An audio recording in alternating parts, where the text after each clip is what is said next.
على مر الزمان تألقا وأضاء للدنيا طريقا مشرقا وهدى من الرحمن يهدينا به.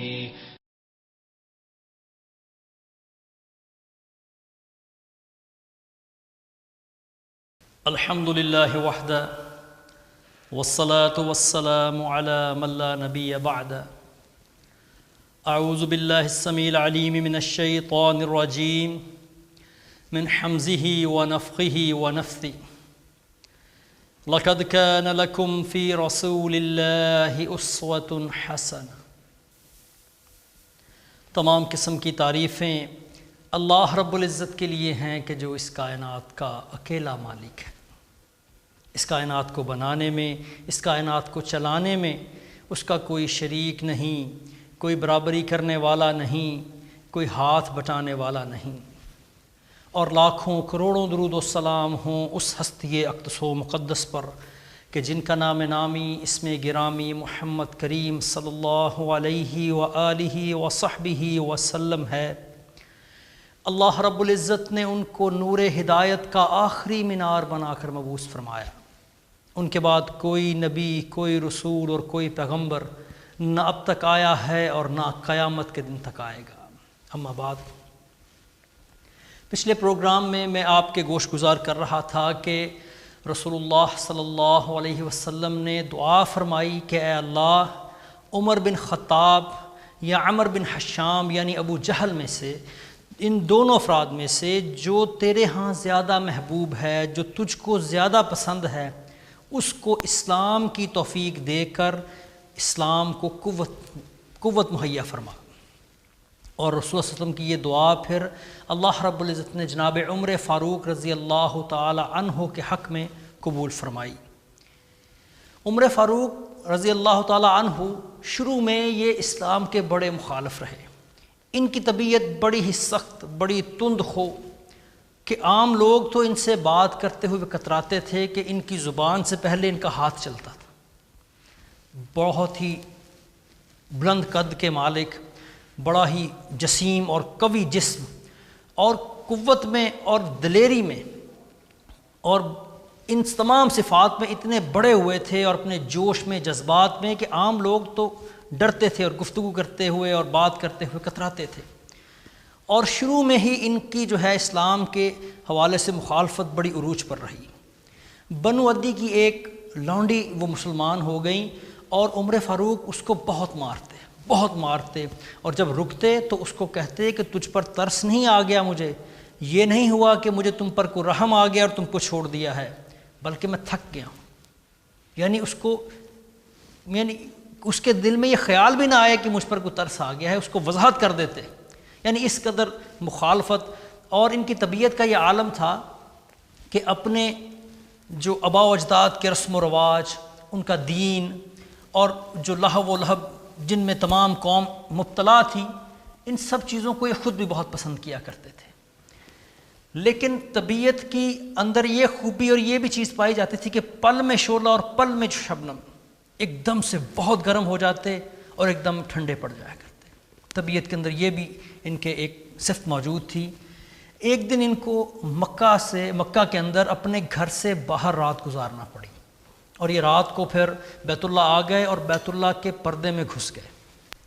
کہ رسول اللہ صلی اللہ علیہ وسلم بھی وہاں نماز ادا کر رہے تھے اور وہ آپ صلی اللہ علیہ وسلم تلاوت فرما رہے تھے. یہ پہلا موقع تھا کہ انہوں نے قرآن کی تلاوت سنی اور رسول اللہ صلی اللہ علیہ وسلم الحاقہ کی، سورہ الحاقہ کی ان آیات کی تلاوت فرما رہے تھے. فَإِذَا نُفِخَ فِي الصُّورِ نَفْخَةٌ وَاحِدَةٌ، اور جب سور میں ایک ہی بار پھونک دیا جائے گا. وَحُمِلَتِ الْأَرْضُ وَالْجِبَالُ فَدُكَّتَا دَكَّةً وَاحِدَةً، اور جب پہاڑوں کو اٹھا کر زمین کے ساتھ ایک ہی چوٹ میں ریزہ ریزہ کر کے برابر کر دیا جائے گا. فَيَوْمَئِذٍ وَقَعَتِ الْوَاقِعَةُ، تو اس دن قائم ہونے والی قائم ہو جائے گی، یعنی قیامت آ جائے گی. وَانشَقَّتِ السَّمَاءُ فَهِيَ يَوْمَئِذٍ وَاهِيَةٌ، اور آسمان پھٹ جائے گا اور اس دن وہ بودا ہو جائے گا، ہلکا ہو جائے گا. والملک علی ارجائها، اور فرشتے اس کے کناروں پر ہوں گے. وَيَحْمِلُ عَرْشَ رَبِّكَ فَوْقَهُمْ يَوْمَئِذٍ ثَمَانِيَةٌ، اور تیرے پروردگار کا عرش اس دن 8 فرشتے اپنے اوپر اٹھائے ہوئے ہوں گے. يَوْمَئِذٍ تُعْرَضُونَ، اس دن پیشی ہوگی، اس دن اللہ کے دربار میں لوگوں کو پیش کیا جائے گا. لا تخفى منکم خافیہ، اس دن کوئی چھپی ہوئی، کوئی راز والی بات وہ ڈھکی چھپی نہیں رہے گی، ہر چیز عیاں ہو جائے گی، اللہ کے سامنے کھول دی جائے گی. فَأَمَّا مَنْ أُوتِيَ كِتَابَهُ بِيَمِينِهِ، اور جس کا اعمال نامہ، جس کی کتاب اس کے دائیں ہاتھ میں آ جائے گی، وہ کہے گا ہاؤ مقرؤ کتابیہ. وہ خوشی سے، جیسے ہم بھی ایکسائٹمنٹ میں ہو کرتے ہیں یا ہا کی آواز نکالتے ہیں، وہ بھی اس دن کہے گا ہاؤ مقرؤ کتابیہ، دیکھو میرا یہ اعمال نامہ پڑھو، میری یہ کتاب پڑھو. انی ظننت انی ملاق حسابیہ، مجھے یقین تھا اس دن کی ملاقات کا، اس دن کے حساب کتاب کے ملنے کا مجھے یقین تھا، اور میں نے اس کی تیاری بھی کی تھی. اور اس یقین کا اللہ تعالیٰ فرماتے ہیں فَهُوَ فِي عِيشَةٍ رَاضِيَةٍ، وہ بڑی ہی پرسکون زندگی میں ہوگا. اب سمیع آیات تلاوت فرما رہے اور عمر فاروق سن رہے. فَهُوَ فِي عِيشَةٍ رَاضِيَةٍ، وہ بڑی ہی عیش والی اور مسرت والی اور خوشی والی زندگی میں ہوگا. فی جنت عالیہ، بہت ہی بلند و بالا باغات میں، جنتوں میں اور بہشتوں میں ہوگا. قطوفها دانیہ، جس کے پھل بالکل جھکے ہوئے ہوں گے، اتنے قریب کے دسترس میں ہوں گے کہ انسان جو چاہے، جس پھل کو چاہے وہ پکڑے اور وہ استعمال کر لے. کلوا واشربوا ہنیئا بما اسلفتم فی الایام الخالیہ، حکم ہوگا کھاؤ پیو اور عیش کرو، موج کرو ان اعمال کی وجہ سے جو تم پہلے دنوں میں دنیا کی زندگی میں کرتے رہے تھے، ان کی وجہ سے آج تمہارے لیے ہر چیز دستیاب ہے، کھاؤ اور پیو. اور پھر دوسرا منظر کیا ہے؟ وَأَمَّا مَنْ أُوتِيَ كِتَابَهُ بِشِمَالِهِ، اور وہ شخص جس کا اعمال نامہ اس کے بائیں ہاتھ میں آ جائے گا. قیامت کے دن حدیث میں آتا ہے اعمال نامے اڑیں گے، وہ نشر کر دیے جائیں گے اور وہ اپنے آپ ہاتھ میں آ جائیں گے، کوئی بھی ہاتھ بڑھا کے پکڑے گا نہیں ان کو. جو نیک بندہ ہے سامنے سے اس کے دائیں ہاتھ میں آ جائیں گے، اور جو بدبخت ہے اس کو پیچھے سے، اس کی کمر کے پیچھے سے، پشت کے پیچھے سے اس کے ہاتھ میں، بائیں ہاتھ میں وہ اعمال نامہ آ جائے گا. اور یہی اس شخص کی بدبختی کی علامت ہے. وَأَمَّا مَنْ أُوتِيَ كِتَابَهُ بِشِمَالِهِ، جس کے بائیں ہاتھ میں اعمال نامہ آ گیا، فَيَقُولُ يَا لَيْتَنِي لَمْ أُوتَ كِتَابِي، کہے گا ہائے میری ہلاکت، میری بربادی، کاش مجھے یہ حساب نہ دیا جاتا، مجھے یہ اعمال نامہ، یہ کتاب مجھے نہ دی جاتی. وَلَمْ أَدْرِ مَا حِسَابِيَّ، اور میں اپنے حساب کتاب سے واقف نہ ہی ہوتا، مجھے نہ ہی بتایا جاتا. یا لیتہا کانت القاضیہ، کاش میں مر کے ختم ہو چکا ہوتا، وہ موت میری آخری موت ہوتی، وہ مجھے فنا کر چکی ہوتی اور مجھے دوبارہ زندہ نہ کیا جاتا. ما اغنی عنی مالیہ، میرے مال نے مجھ کو کوئی فائدہ نہیں پہنچایا. ہلک عنی سلطانیہ، میرا اختیار اور میری حکومت، میرا روب اور دبدبہ سب مجھ سے ختم ہو گیا، چھن گیا مجھ سے. اللہ تعالیٰ فرمائیں گے خذوہ، پکڑو اس کو، فغلوہ، اس کو جگڑ دو، ثم الجحیم صلوہ، پھر اس کو جہنم کی اتھاہ گہرائیوں میں گرا دو. ثم فی سلسلۃ ذرعها 70 ذراعا فاسلکوہ، پھر اس زنجیر سے اس کو باندھ دو جس کی لمبائی 70 گز ہے. انہ کان لا یؤمن باللہ العظیم، یہ اللہ عظیم پر ایمان نہیں لاتا تھا. ولا يحض على طعام المسکین، اور یہ مسکین کو کھانا کھلانے پر رغبت نہیں دلایا کرتا تھا. فلیس له اليوم هاهنا حمیم، اور آج کے دن اس کا کوئی دوست، کوئی مددگار، کوئی غمگسار نہیں، کوئی اس کا ہمدرد یہاں موجود نہیں. ولا طعام الا من غسلین، اور جو زخموں کی پیپ ہے وہ اس کا کھانا ہے، اس کے علاوہ اس کو کھانے کے لیے بھی کچھ میسر نہیں۔ لا یأکلہ الا الخاطئون، اس کو صرف وہی کھائیں گے جو خطا کار ہیں۔ فلا اقسم بما تبصرون، اللہ تعالیٰ فرماتے ہیں کہ میں قسم کھاتا ہوں اس چیز کی جسے تم دیکھتے ہو، وما لا تبصرون، اور جس کو تم نہیں دیکھتے۔ ان آیات تک پہنچے نا جب،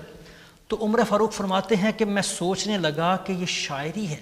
شاید آپ صلی اللہ علیہ وسلم کوئی شاعر ہے۔ کہتے جیسے ہی میرے دل میں یہ خیال آیا تو آپ صلی اللہ علیہ وسلم نے اگلی آیات کو تلاوت فرمایا، اِنَّهُ لَقَوْلُ رَسُولٍ کریم، یہ بڑے ہی کریم رسول کا قول ہے۔ وَمَا هُوَ بِقَوْلِ شَاعِرٍ قَلِيلًا مَا تُؤْمِنُونَ، اور یہ کسی شاعر کا کلام نہیں، بہت کم ہی تم ایمان لاتے ہو۔ وہ کہتے ہیں جب میں نے یہ سنا تو میں نے سوچا کہ ابھی میں نے یہ سوچا کہ یہ شاعر ہیں اور انہوں نے میرے دل کی بات جان لی، نہیں یہ کاہن ہوں گے۔ کاہن جو ہے وہ اس طرح کی تک بندیاں کرتے ہیں جیسے کہ دل کی بات جان لی۔ تو کہنے لگے، اگلی ہی آیت آپ نے تلاوت فرمائی، وَلَا بِقَوْلِ كَاهِنٍ قَلِيلًا مَا تَذَكَّرُونَ، یہ کسی کاہن کا قول بھی نہیں ہے، بہت کم ہی تم نصیحت حاصل کرتے ہو۔ پھر کہتے ہیں میں نے سوچا یہ کیا ہے، تو اگلی ہی آیت آپ نے تلاوت فرمائی، تنزیل من رب العالمین، یہ جہانوں کے پروردگار کا نازل کردہ کلام ہے۔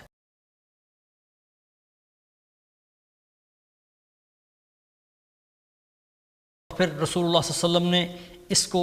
سورت کے اخیر تک تلاوت فرمائی، جس کو عمر فاروق سنتے رہے۔ وَلَوْ تَقَوَّلَ عَلَيْنَا بَعْضَ الْأَقَاوِيلِ، اگر یہ نبی اس ہمارے کلام میں، ہماری وحی میں کچھ چیز اپنے پاس سے ملا دیں، لَأَخَذْنَا مِنْهُ بِالْيَمِينِ، تو ہم دائیں ہاتھ سے ان کو پکڑیں، ثُمَّ لَقَطَعْنَا مِنْهُ الْوَتِينَ، اور ہم ان کی شہرک کو کاٹ دیں، فَمَا مِنْكُم مِّنْ أَحَدٍ عَنْهُ حَاجِزِينَ، اور تم میں سے کوئی بھی ہمیں اس کام سے عاجز نہیں کر سکتا، روک نہیں سکے۔ وَإِنَّهُ لَتَذْكِرَةٌ لِّلْمُتَّقِينَ، یہ جو کلام ہے، یہ قرآن ہے، یہ متقیوں کے لیے نصیحت ہے۔ وَإِنَّا لَنَعْلَمُ أَنَّ مِنْكُم مُّكَذِّبِينَ، اور بے شک ہم جانتے ہیں کہ تمہارے اندر جھٹلانے والے موجود ہیں۔ وَإِنَّهُ لَحَسْرَةٌ عَلَى الْكَافِرِينَ، اور بے شک اس قرآن کو نہ ماننا، اس کو جھٹلانا، یہ تمہارے لیے قیامت کے دن حسرت کا باعث ہوگا۔ وَإِنَّهُ لَحَقُّ الْيَقِينَ، اور یہ بات حق ہے، سچ ہے، حق الیقین ہے، اس میں کوئی شبہ نہیں ہے۔ فَسَبِّحْ بِاسْمِ رَبِّكَ الْعَظِيمِ، پس اپنے رب کے نام کے ساتھ اس کی تسبیح کو بیان کیجیے۔ یہ پہلا موقع تھا جب حضرت عمر فاروق رضی اللہ تعالیٰ عنہ فرماتے ہیں کہ انہوں نے قرآن کریم کو سنا، اور اصل میں اسی دن اسلام کا بیج ان کے دل میں بویا گیا، اسلام کی حقانیت ان کے دل میں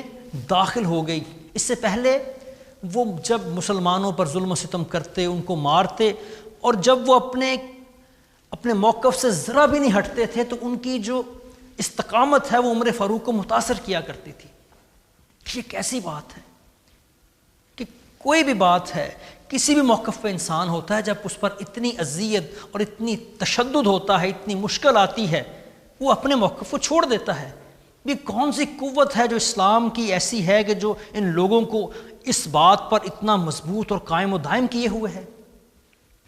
اور اب جب انہوں نے قرآن سنا، قرآن تو ان کے دل میں اثر کیا، لیکن جو ایک خول چڑھا ہوا تھا جہالت کا، اپنے آباء و اجداد کی رسم و رواج کی محبت کا، اور اپنے اس باطل دین کا، ابھی وہ پوری طرح ہٹا نہیں، اور دل کے اندر وہ نور پوری طرح پھیلا نہیں، اور وہ ابھی بھی اپنے اسی عداوت پر، دشمنی پر قائم رہے۔ حتیٰ کہ ایک دن جب یہ حالات بنے کہ ادھر مشرکین مکہ اپنی طرف سے کوشش کر رہے کہ اس کام کو روکا جائے، اور وہ دیکھ رہے، کیونکہ جب وہ اپنی قوم کے موقف پر تھے تب تک وہ یہی سمجھتے تھے کہ میری قوم حق پر ہے، اور وہ اپنے ایک عظیم مقصد کو حاصل کرنے کے لیے کامیاب نہیں ہو پا رہی۔ تو ایک دن اتنا غصہ آیا، اتنے جوش سے گھر سے نکلے کہ آج میں اپنی تلوار سے ہی ان کا خاتمہ کر دیتا ہوں، اس سارے کام کا ویسے ہی میں خاتمہ کر دیتا ہوں، یہ ساری جو ہے فساد کی جڑ ہی ختم ہو جائے، نعوذ باللہ۔ اور اس غصے سے اور اس ارادے سے نکلے کہ وہ آج آپ صلی اللہ علیہ وسلم کو نعوذ باللہ قتل کر دیں گے، اور بڑے ہی غصے سے تیور ان کے چہرے پر عیاں ہیں۔ وہ بازار سے گزر رہے، راستے میں نعیم بن عبداللہ نامی ایک شخص ملا جس کا تعلق غالباً بنو زہرہ سے تھا۔ اس نے پوچھا عمر کہاں جا رہے ہو، کیا ارادہ ہے، بڑے غصے میں ہو؟ کہنے لگے کہ آج میں نعوذ باللہ محمد صلی اللہ علیہ وسلم کو قتل کر دوں گا، آج اس کا قصہ تمام کر دوں گا میں۔ کہنے لگے اگر ان کو قتل کر دو گے تو بنو ہاشم اور بنو زہرہ سے کیسے بچو گے؟ ان کے خاندان، ان کا قبیلہ وہ تم سے ضرور بدلہ لے گا۔ اس کو بڑے غصے سے ترچھی آنکھوں سے دیکھا، کہنے لگے لگتا ہے تم بھی اپنا دین چھوڑ کے بے دین ہو گئے ہو۔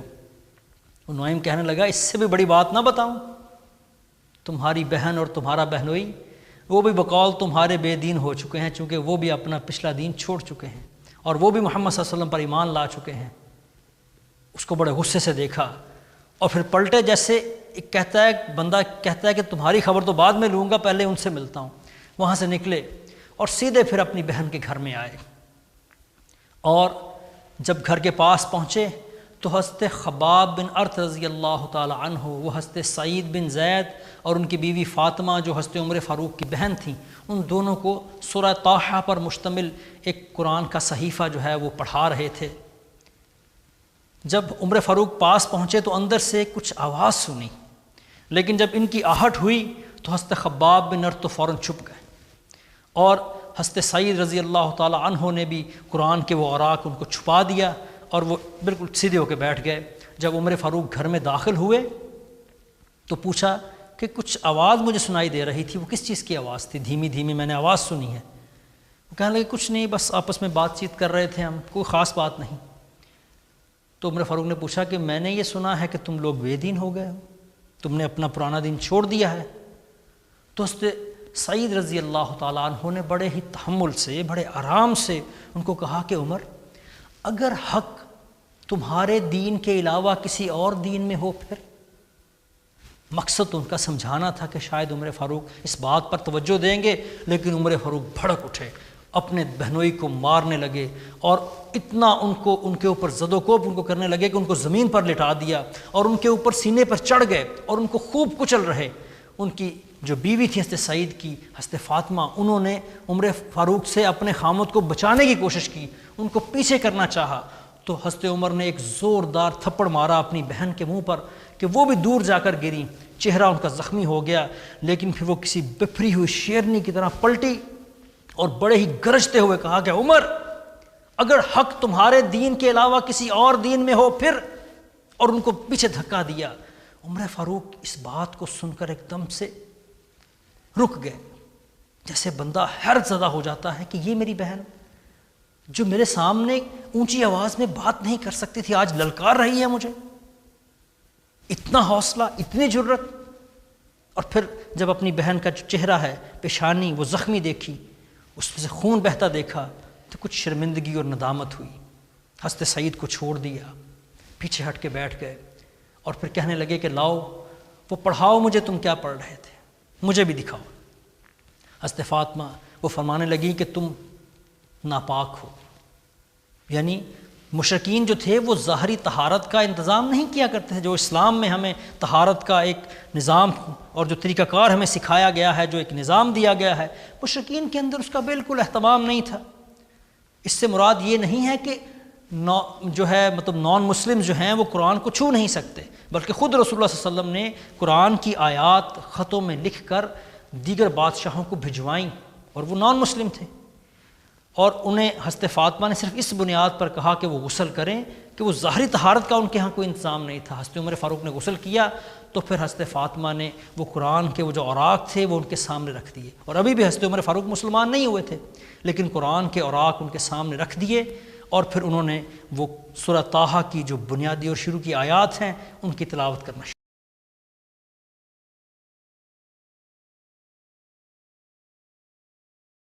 حضرت عمر فاروق نے قرآن مجید کی تلاوت شروع کی۔ بسم اللہ الرحمن الرحیم، اس ذات کے نام سے جو بڑا رحمان ہے، بڑا رحیم ہے۔ یہ پڑھ کر کہنے لگی یہ تو بڑے ہی مبارک نام ہے، رحمان، رحیم، رحم کرنے والا اور بڑا ہی مہربان۔ اور رحمان یہ لفظ عربی میں مستعمل نہیں تھا، یہ رحمت کے صیغے کا مبالغہ ہے کہ بے انتہا رحم کرنے والا، اور عرب اس کو استعمال نہیں کیا کرتے تھے۔ جب عمر فاروق نے یہ پڑھا بسم اللہ الرحمن الرحیم، اللہ کے نام سے جو بڑا ہی رحمان ہے، جو رحیم ہے، تو کہنے لگے یہ تو بڑے مبارک نام ہیں، اور پھر سورہ مبارکہ کی تلاوت شروع کی، طٰہٰ ما انزلنا علیک القرآن لتشقیٰ، طٰہٰ ہم نے آپ پر یہ قرآن اس لیے نازل نہیں کیا کہ آپ پر مشقت آ جائے، آپ کو مشقت میں ڈالنے کے لیے قرآن ہم نے نازل نہیں کیا، الا تذکرۃ لمن یخشی، مگر یہ نصیحت ہے ہر اس شخص کے لیے جو اللہ سے ڈرتا ہے، اللہ سے ڈرنے والے کے لیے اس میں نصیحت ہے، تنزیلا ممن خلق الارض والسماوات العلا، یہ اس ذات کی طرف سے نازل کردہ ہے جس نے زمینوں کو اور آسمانوں کو بلند کر کے پیدا کیا ہے، لہو ما فی السماوات، اسی کے لیے ہے جو کچھ ان آسمانوں میں ہے، وما فی الارض، اور جو کچھ زمین کے اندر پایا جاتا ہے وہ بھی سارے کا سارا اسی کی ملکیت ہے، وما تحت الثری، اور جو زمین کی اتھاہ گہرائیوں کے اندر ہے وہ سب کچھ اس کا ہے، یعنی آسمانوں کے اوپر، زمین پر اور زمین کی گہرائیوں میں جو بھی چیز ہے وہ ساری کی ساری اسی کی ملک ہے، اسی کی ملکیت ہے۔ اور پھر اگلی آیات وہ پڑھتے ہیں، وَإِن تَجْهَرْ بِالْقَوْلِ فَإِنَّهُ يَعْلَمُ السِّرَّ وَأَخْفَى، اگر تم اس کو بلند آواز سے بھی پکارو تو وہ دھیمی آواز کو، چھپی ہوئی آواز کو اور راز کو بھی جانتا ہے۔ اللہ لا الہ الا ہو، اللہ وہ ہے کہ جس کے سوا کوئی بھی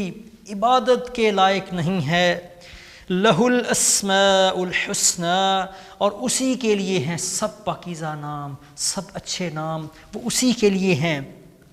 وَهَلْ أَتَاكَ حَدِيثُ مُوسَىٰ، اور کیا آپ تک موسیٰ علیہ السلام کی خبر پہنچی؟ اِذْ رَأَىٰ نَارًا، جب انہوں نے آگ کو دیکھا۔ یہ اس واقعے کا ذکر ہے کہ جب موسیٰ علیہ السلام اپنی اہلیہ کو لے کر واپس مصر تشریف لا رہے تھے، راستے میں وہ رستے سے بھٹک گئے، راستہ بھول گئے، تو رات کا وقت تھا، سردی کا موسم تھا، تو ایک جگہ انہوں نے کوہ طور پر آگ دیکھی، تو اذ رأى نارا، جب انہوں نے آگ کو دیکھا، فقال لأہلہم کثوا، تو اپنی اہلیہ سے کہنے لگے تم یہاں ٹھہرو، انی آنست نارا لعلی آتیکم منہا بقبس، کہ میں نے آگ دیکھی ہے، میں وہاں جاتا ہوں تاکہ آگ کا کوئی انگارہ، کچھ آگ کا حصہ تمہارے لے آؤں تاکہ ہم اسے سیک سکیں، او اجد علی النار ہدی، یا ہو سکتا ہے کہ وہاں کوئی ایسا شخص مل جائے جس سے ہم راستہ معلوم کر لیں، وہ ہماری ہدایت کا، ہماری راہبری کا بندوبست ہو جائے۔ فلما اتاہا، اور جب موسیٰ علیہ السلام وہاں پہنچے، نودی، آواز دی گئی ان کو، یا موسیٰ، اے موسیٰ علیہ السلام، انی انا ربک، بے شک میں تمہارا پروردگار ہوں، فاخلع نعلیک، اپنے جوتوں کو اتار دیجئے، انک بالوادی المقدس طویٰ، آپ ایک مقدس وادی طویٰ کے اندر ہیں، آپ ایک مقدس مقام پر ہیں، اپنے جوتوں کو اب اتار دیجئے، وَأَنَا اخْتَرْتُكَ، میں نے آپ کو منتخب کر لیا ہے، آپ کا تمام انسانوں میں سے انتخاب کر لیا ہے، فَاسْتَمِعْ لِمَا يُوحَىٰ، پس اب اس وحی کو سنیے جو آپ کی طرف کی جا رہی ہے، انی انا اللہ، بے شک میں اللہ ہوں، لا الہ الا انا، میرے سوا عبادت کا حقدار، عبادت کے لائق کوئی نہیں ہے، فاعبدنی، پس میری ہی عبادت کرو، واقم الصلاۃ لذکری، اور میرے ذکر کے لیے، میری یاد کے لیے نماز کو قائم کریں۔ جب ان آیات تک پہنچے تو پھر عمر فاروق کا سینہ جو ہے وہ ایمان کے نور سے بھر چکا تھا، اور وہ جو خدشات تھے اور وہ جو خول تھا جہالت کا، وہ سب ٹوٹ چکا، بکھر چکا، اور آپ رضی اللہ تعالی عنہ کے سینے میں اسلام داخل ہو چکا، اور وہ بڑے ہی ٹھنڈے ہو چکے، کہنے لگے کہ مجھے بتاؤ رسول اللہ صلی اللہ علیہ وسلم کہاں ہیں۔ یہ بات سننے کے بعد حضرت خباب بن ارت جو اس وقت سے چھپے ہوئے تھے وہ باہر تشریف لے آئے، اور وہ کہنے لگے کہ مجھے لگتا ہے کہ وہ جو جمعرات والی دعا آپ صلی اللہ علیہ وسلم کی ہے وہ اللہ نے آپ کے حق میں قبول فرما لی ہے، اور اللہ نے آپ کو منتخب فرمایا ہے اس نور کے لیے، اس ہدایت کے لیے۔ اور پھر فرمانے لگے کہ رسول اللہ صلی اللہ علیہ وسلم کوہ صفا میں جو دار ارقم ہے وہاں موجود ہیں۔ تو حضرت عمر فاروق وہاں سے نکلے اور وہاں سے وہ روانہ ہوئے، اور اکیلے ہی، اور تلوار ویسے ہی انہوں نے حمائل کی ہوئی، اور وہاں سے نکلے اور حضرت ابن ارقم کے گھر وہاں پہنچے، اور جب گھر پہ جا کر دستک دی، صحابہ اکرام اندر جمع، اور انہوں نے جب دروازے کی وہ درز میں سے دیکھا باہر کہ عمر فاروق ہیں اور تلوار بھی ان کے پاس ہے، تو وہ ذرا سہمے، ڈر گئے۔ اندر حضرت حمزہ رضی اللہ تعالیٰ عنہ بھی موجود تھے۔ وہ کہنے لگے کیا بات ہے، کون آیا ہے؟ وہ کہنے لگے کہ باہر عمر آیا ہے، تلوار بھی ہے اس کے ہاتھ میں۔ تو حضرت حمزہ نے کہا کہ دروازہ کھولو، اس کو آنے دو، اگر عمر خیر کی نیت سے آیا ہے تو اس کو خیر ہی نصیب ہوگی، اور اگر کسی برے ارادے سے آیا ہے تو اسی کی تلوار سے اس کا خاتمہ کر دیا جائے گا۔ صحابہ اکرام نے دروازہ کھولا اور عمر فاروق اندر تشریف لائے، اور تلوار ان کے گلے میں ویسے ہی موجود تھی۔ آپ صلی اللہ علیہ وسلم اندر والے کمرے میں بیٹھے تھے، آپ صلی اللہ علیہ وسلم پر وحی کی کیفیت طاری تھی، وحی نازل ہو رہی تھی، اور عمر فاروق کو جو باہر والا کمرہ جسے بیٹھک کہا جاتا ہے وہاں بٹھایا گیا۔ جب رسول اللہ صلی اللہ علیہ وسلم وحی سے فارغ ہوئے، آپ صلی اللہ علیہ وسلم باہر تشریف لائے اور عمر فاروق کے سامنے بیٹھ گئے، اور ان کے کپڑے کو اور تلوار کے دستے کو پکڑ کر جھنجھوڑتے ہوئے فرمایا، عمر کیا تم اس وقت تک باز نہیں آؤ گے جب تک کہ اللہ کی طرف سے تم پر وہی عذاب اور وہ ذلت مسلط نہ کر دی جائے جو ولید بن مغیرہ پر مسلط کر دی گئی ہے؟ اور پھر آپ نے فرمایا، اے اللہ یہ خطاب کا بیٹا عمر ہے، اے اللہ اس کو اسلام کی توفیق دے کر اسلام کو قوت نصیب فرما۔ تو عمر فاروق کہنے لگے، اشہد ان لا الہ الا اللہ، میں اس بات کی گواہی دیتا ہوں کہ اللہ کے سوا کوئی عبادت کے لائق نہیں، وَأَنَّكَ رَسُولُ اللَّهِ، اور اس بات کی بھی میں شہادت اور گواہی دیتا ہوں کہ آپ اللہ کے سچے اور برحق رسول ہیں۔ اور مسلمان اس اعلان پر، اس بات پر اتنے خوش ہوئے کہ بلند آواز سے انہوں نے نعرہ تکبیر اللہ اکبر یہ نعرہ بلند کیا کہ کوہ صفا سے یہ آواز گونجتی ہوئی بیت اللہ پہ بیٹھے ہوئے مشرکین تک پہنچی۔ اور جب کچھ دیر گزری اور نماز کا وقت ہوا، صحابہ اکرام نے نماز کی تیاری شروع کی، تو عمر فاروق فرمانے لگے کہ اللہ کے حبیب کیا ہم حق پر نہیں، اگرچہ ہم زندہ رہیں یا قتل کر دیے جائیں؟ تو رسول اللہ صلی اللہ علیہ وسلم نے ارشاد فرمایا کہ بے شک تم حق پر ہو، اگرچہ تم زندہ رہو یا قتل کر دیے جاؤ، بے شک تم حق پر ہو۔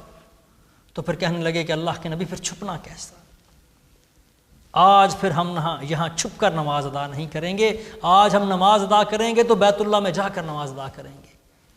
آپ صلی اللہ علیہ وسلم نے اجازت عطا فرمائی، اور پھر دو صفوں کے اندر، دو لائنوں کے اندر، ایک کے آگے حضرت حمزہ اور ایک کے آگے حضرت عمر فاروق، دونوں صفوں میں مسلمان پیچھے چلتے ہوئے آپ صلی اللہ علیہ وسلم کے ساتھ، آپ صلی اللہ علیہ وسلم کی معیت کے اندر وہ بیت اللہ تشریف لائے۔ اور جب مشرکین نے مسلمانوں کی صفوں میں سامنے حمزہ اور عمر فاروق رضی اللہ تعالی عنہما دونوں کو دیکھا تو ان کے دل پر ایسی چوٹ لگی، ایسا ان کو دھچکا لگا کہ شاید ایسا دھچکا پہلے نہیں لگا تھا، کہ عمر بھی ان کے ساتھ شامل ہو گیا۔ اور پھر وہاں صحابہ اکرام نے پہلی دفعہ علی الاعلان اور کھلے عام نماز ادا کی، اور اس دن پھر رسول اللہ صلی اللہ علیہ وسلم نے حضرت عمر فاروق کا لقب فاروق رکھا۔ فاروق یعنی فرق کر دینے والا، کہ ان کے اسلام لانے سے پہلے کا اسلام اور ان کے مسلمان ہونے کے بعد کا اسلام، اس میں بڑا واضح فرق ہے۔ صحابہ اکرام کہتے ہیں کہ اسلام گویا کہ پردے سے باہر آ گیا، ہم چھپ کر پہلے اللہ کی عبادت کرتے تھے، پھر ہم کھلے عام کرنے لگے، پھر اس کے بعد ہمیں ایسی قوت اور ہمت نصیب ہوئی کہ اس کے بعد جس نے ہم پر ظلم کیا ہم نے کسی حد تک اس کا جواب ضرور دیا، اس کا بدلہ ضرور لیا، پھر ہم دبے دبے نہیں رہے، پھر اس کے بعد ہم بھی اپنی محفلیں بیت اللہ کے گرد و نواح میں اپنی محفلیں جمایا کرتے، وہاں بیٹھا کرتے اور اللہ کا تذکرہ کیا کرتے۔ یعنی واقعی آپ رضی اللہ تعالی عنہ کے اسلام لانے سے اسلام کو قوت نصیب ہوئی۔ انشاءاللہ اس کے بعد کے واقعات وہ اگلے پروگرام میں آپ کے گوش گزار کروں گا۔ اللہ تعالیٰ سے دعا ہے اللہ تعالیٰ ہمیں سیرت النبوی کو سمجھنے کی اور اس پر عمل کرنے کی توفیق عطا فرمائے۔ اللہم صلی علی محمد وعلی آل محمد وبارک وسلم۔